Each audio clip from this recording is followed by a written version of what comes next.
si j'avais pas ma famille, mais je serais plus là, je serais pas là aujourd'hui à vous parler, je me serais foutu en l'air, je vous le dis clairement. Ils ont voulu vite trouver des personnes qui pourraient coller au, au- aux coupables en fait. Ils n'ont pas voulu trouver à la fin les coupables, mais des coupables. Bonjour Foued. Foued, vous êtes sorti il y a à peine 2 jours de détention, de prison. Vous avez passé 4 ans de prison donc dans le cadre de l'affaire de Viry-Châtillon et vous venez d'être acquitté en appel par la Cour d'assises des mineurs. Et en première instance, vous aviez été condamné à 18 ans de réclusion. Vous avez été reconnu coupable lors de ce premier procès, essentiellement sur la base des procès-verbaux qui ont été rédigés par les enquêteurs. Ces procès-verbaux devant normalement retranscrire l'exactitude de vos auditions lors de votre garde à vue. Or, lorsqu'on confronte les 10 heures d'enregistrement de votre garde à vue en 2017 et la retranscription qu'en est faite par les enquêteurs, on se rend compte en fait que tout a été fait à charge contre vous, alors que vous clamez tout au long de ces 10 heures votre innocence, alors que vous expliquez votre emploi du temps de façon détaillée, que vous prouvez que vous n'avez rien fait, que vous l'expliquez, que vous n'avez rien fait, que vous ne connaissez pas les auteurs des violences commises à l'encontre des policiers. Les policiers ne cessent, les enquêteurs ne cessent lors de cette audition de vous malmener, de vous manipuler, au point où à la fin, vous craquez et vous dites « mais je ne sais plus ». Vous faites 4 ans de prison et aujourd'hui votre innocence est reconnue parce que, notamment, et j'allais dire en particulier, on a pu voir ces vidéos et confronter la réalité de vos propos, de votre audition, aux résultats, j'allais dire, tronqués de ces PV. Est-ce que vous vous rappelez, vous, justement, de ces 10 heures d'audition? Est-ce que vous vous rappelez de Bah, il y a beaucoup des points, les points importants que je me rappelle, des points comme des rabaissements, après il y a des moments, ils se faisaient le gentil flic, le méchant flic, ils le font réellement ça. Le gentil, le méchant, ils tutoient, vous voyez, ils essaient de passer pour un ami, comme si, pour qu'on se lâche, pour qu'on relâche la pression, pour mieux rentrer dans la tête et ensuite faire ce qu'ils veulent de vous. C'est très violent. Vous pouvez leur faire confiance, vous essayez de leur faire confiance si vous êtes naïf. Moi, j'étais naïf. À cette époque-là, j'avais 18 ans. Je les faisais confiance. Et voilà, je me suis retrouvé dans cette histoire-là alors que j'allais à l'école. Voilà, en fait, c'est violent. J'étais pas prêt. J'étais pas prêt à cette garde à vue, surtout pour de tels faits. Je faisais que de clamer mon innocence et voilà. C'est grave. Ils ont voulu m'utiliser, ils se sont servis de moi. Ils m'ont monté la tête contre moi-même. Ce qu'ils m'ont fait, ils ont pu le continuer à le faire à d'autres personnes. Et ils peuvent encore aujourd'hui continuer à le faire en fait. C'est atroce. Ça peut arriver vraiment à n'importe qui. Il suffit juste d'être naïf, innocent. Et voilà, on se fait manipuler comme ça en fait. Parce qu'eux voulaient simplement des aveux, voulaient pas savoir si j'y étais concrètement. Ils voulaient monter la tête pour avoir eux leurs paroles. S'il y avait par exemple une chose que je disais qui leur plaisait pas, ils revenaient plusieurs fois là-dessus. Mais s'il y a un mot que je disais mal ou que voilà, là ils le gardaient directement pour eux. Ils retranscrivaient pas tout. C'était un cauchemar. C'était un cauchemar, c'était très dur. Heureusement que j'avais le soutien de ma famille et que voilà, que vraiment j'étais innocent, qu'ils croyaient en mon innocence. De toute façon, j'étais avec eux ce jour-là. Ce matin-là, quand ils sont venus me chercher, je me levais pour aller à l'école. Pendant les auditions, même pendant la garde à vue, je parlais de retourner à l'école. Je pensais que voilà, je pensais que j'allais retourner à l'école directement après ça. Jamais je m'imaginais en prison pour de tels faits, pour voilà.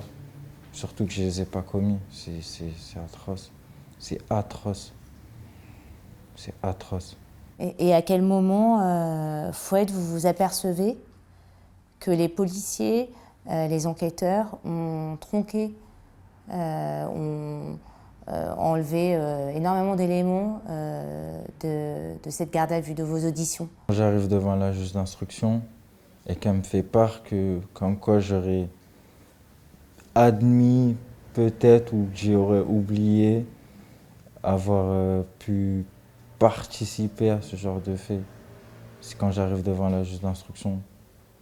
Et c'était encore un coup dur. Parce qu'arriver à là, c'est vraiment, vraiment, c'est vraiment, vraiment, vraiment dur. C'est atroce. Je veux pas être, voilà, je veux pas non plus les dénigrer. Parce que je sais qu'ils ont vécu une pression eux aussi par rapport à leurs supérieurs. Mais c'est pas une raison pour tuer la vie de quelqu'un. Parce que là, c'est tuer la vie de quelqu'un. Vous arrivez à comprendre ou, j'allais dire à comprendre, à accepter, parce que c'est de rentrer en clamant votre innocence au début de votre garde à vue et à en ressortir finalement et aller directement en prison. Comment ça s'est passé ce moment-là? Est-ce que et lors de votre jugement, de votre premier jugement où vous êtes déclaré coupable, est-ce que vous vous rappelez qu'est-ce que vous vous êtes dit à ce moment-là? Est-ce que Ben, comme n'importe qui se serait dit, pourquoi moi en fait? Pourquoi ça m'arrive à moi? Comment ai-je pu en arriver là? Comment ai-je pu tomber dans un tel piège? Pourquoi moi? Comment? En me posant ces questions-là, je me demandais ça, tout simplement. Et bah, eux, eux savaient ce qu'ils faisaient en fait. Eux savaient surtout que j'étais innocent. est-ce que vous pensez que vous étiez là au mauvais endroit au mauvais moment, ou est-ce que c'est aussi vous étiez le coupable entre guillemets idéal? Est-ce que c'est aussi parce que j'allais dire dans certains quartiers, toute une jeunesse peut être présumée coupable? Déjà, moi, le jour des faits, j'étais chez moi. Donc, au mauvais endroit, au mauvais moment. Si je suis coupable d'une chose, c'est d'habiter dans le quartier dans lequel je vis. Je vivais parce que j'ai déménagé maintenant, voilà. Et j'étais coupable d'habiter dans un quartier sensible et d'y borner, en fait.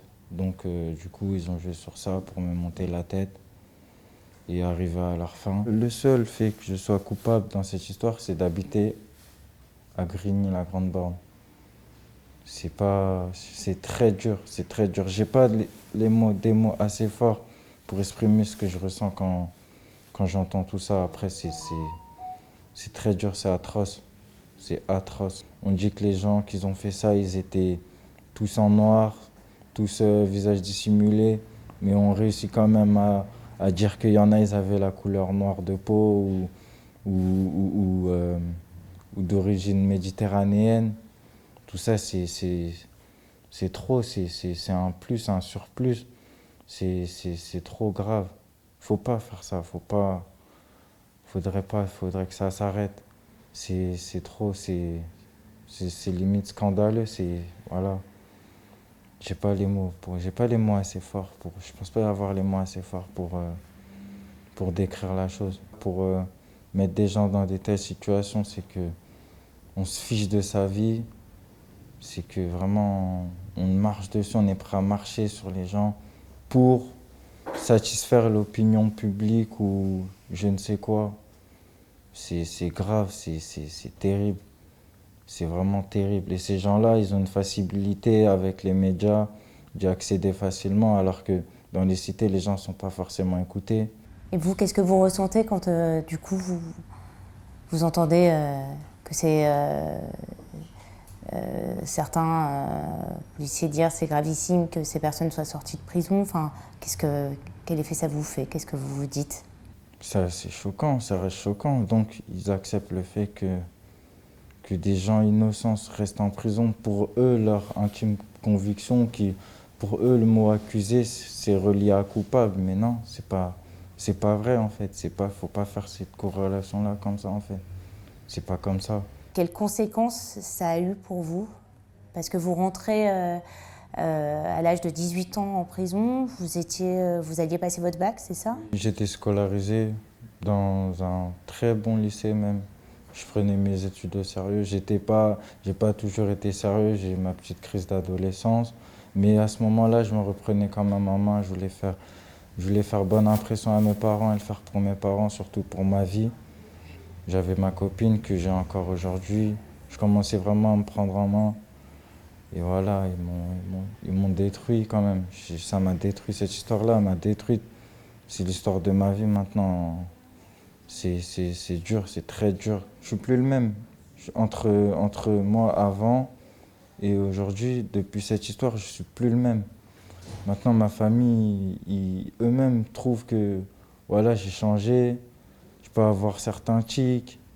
Ou voilà, il y a même des bruits qui me sont, voilà, que je peux pas supporter encore tout de suite. Et j'ai pas encore tout vécu. Vous voyez, j'ai à peine 22 ans, j'ai encore 22 ans.